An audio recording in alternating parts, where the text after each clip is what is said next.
Our presentation is on the effects of fertilizer concentrations among the chickpea, Cicer aretinum. So now for our intro. Our general background of chickpea is that chickpea are a type of pulse that grow in temperate region, tropical and subtropical. It was one of the earliest regime that was found in Middle East. It is also known as the gene of the family Fabaceae called Caesar aretinum. However, India is the world leader of chickpeas. Chickpeas contain high in protein and also have small feathered leaf on either side of the stem. And each can grow about 8 to 20 inches, which is approximately 20 to 15 centimeters. The light brown color pulse of chickpea can be considered as a good source of protein. Okay, now for our previous findings. This is actually an article that we found regarding recent health investigations. So basically, chickpeas promote certain health via their protein sources, complex carbs, fibers, vitamins, minerals, antioxidants, etc. All of these nutritional values help aid in protection from many different diseases. With it having a low glycemic index, it helps sustain energy for people with diabetes and people that are obese. Because it contains bioactive compounds to prevent cancer, it's also great for curing and preventing cancer. Its high fiber content helps to reduce high cholesterol, decreasing cardiovascular diseases and other related diseases. It also has a good source of bioactive peptides or proteins, which are used to inhibit enzymes to prevent hypertension, better known as high blood pressure. Chickpea seeds contain things called isoflavones, which have shown estrogenic activities, and they help with osteoporotic behavior, which means that they can help strengthen the bones and can increase estrogen levels.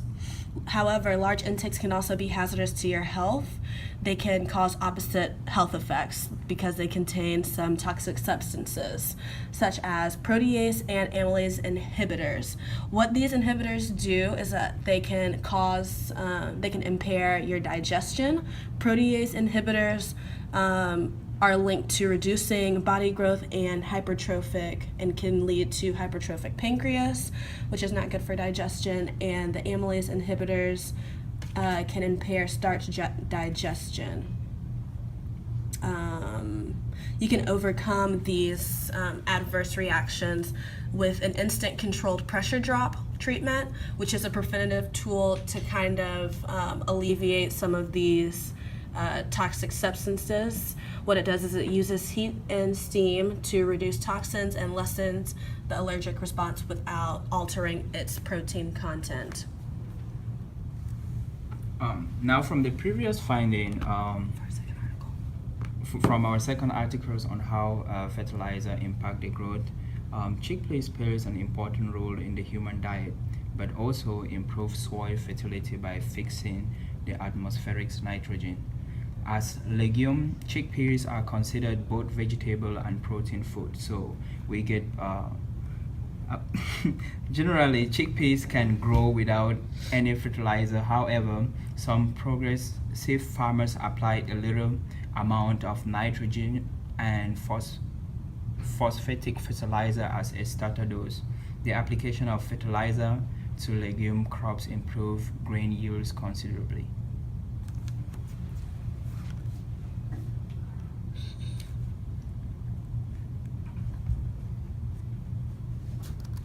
Our rationale is, why does fertilizer help with plant growth in comparison to having no fertilizer? First of all, what is fertilizer?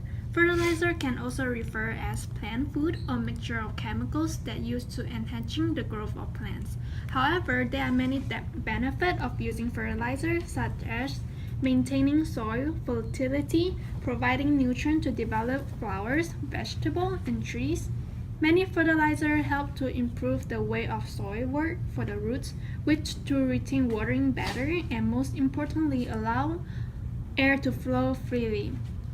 Also, most popular fertilizer main ingredients have included nitrogen, potassium, and phosphorus. These three substances are required to work together in order to produce healthy plants, or else the plant will struggle to produce flower or fruit. However, there are also few others most important ones in addition than those three, which are zinc, calcium, sulfur, iron, and magnesium. On the other hand, using inaccurate amount of fertilizer can also damage the leaf like a chemical burns. Our question and hypothesis. Are there any difference in the growth of plants that are grown naturally and those that utilize fertilizer and in different concentration? Our second question, which concentration has the most growth? And our null hypothesis is all chickpea plants, although exposed to different variables, will experience the same amount of growth. Our alternative hypothesis. The peas plants that are exposed to the recommended amount of fertilizer will yield greater product than those without fertilizer and those with excess or less fertilizer.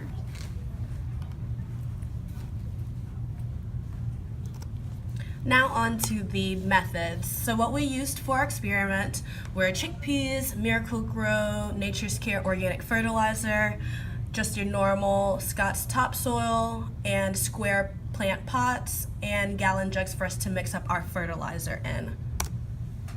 So in our method, we had independent and dependent variables. Our independent variable was the amount of fertilizer that we placed in each plant pot with each chickpea. So group 1 was the control. They had no fertilizer. Group 2 was below the recommended dose, having only 1 teaspoon of fertilizer. Group 3 was at the recommended dose, and having 1 tablespoon, which was found on the bag. And then group 4 was above the recommended dose at 3 tablespoons.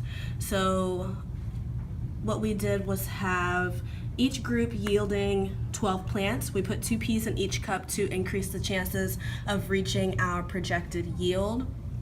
And the recommended dose, as I stated before, was 1 tablespoon per gallon of water. Besides the fertilizer concentrations, all of the other variables remained constant. So the frequency of food, the amount of sunlight, were all constant. We watered the plants, all of them every day, every other day if they were dry. The amount of sunlight they received was every day.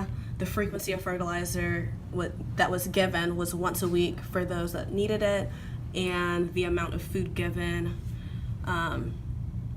was a couple of tablespoons of water each time we watered. Now next for the method, we have our dependent variables, which came as the response of all of our independent variables. These are also considered objective measurements, so these measures that we looked at were the height, weight, and the branch count. For the height, we measured the shoot only, not including the root, and the weight that we measured was we used a scale. So for accurate results, we took the average of each group and we placed them in a table that we'll look at later on. So here's just a couple of pictures that kind of look at our method in progress. So here you can just see where we first planted it, and we had little notes on each one of them. So this one was the control group, the below recommended dose. This was maybe a week after we had planted them and they started to sprout up a little bit. This was probably around week 2, and this was about week 3. Both of these pictures, just some different angles that you can see the growth and just how we set up the experiment. And later we will find out if this experiment yielded our expected results or if they did not. So now we're on to our results. And for the results, here we have a couple of graphs, the branch count graph, the weight, and the length. So each graph just kind of gives a general summary of the progress of our research and findings. So for the red, yellow, green, and blue, the red, gives us the control. The yellow is for the below dose. The green is the recommended dose, and the blue is the above dose. And as we can see, there were not really a significant change in the different findings, because of some errors that we had during the research, and those will be discussed in the discussion section.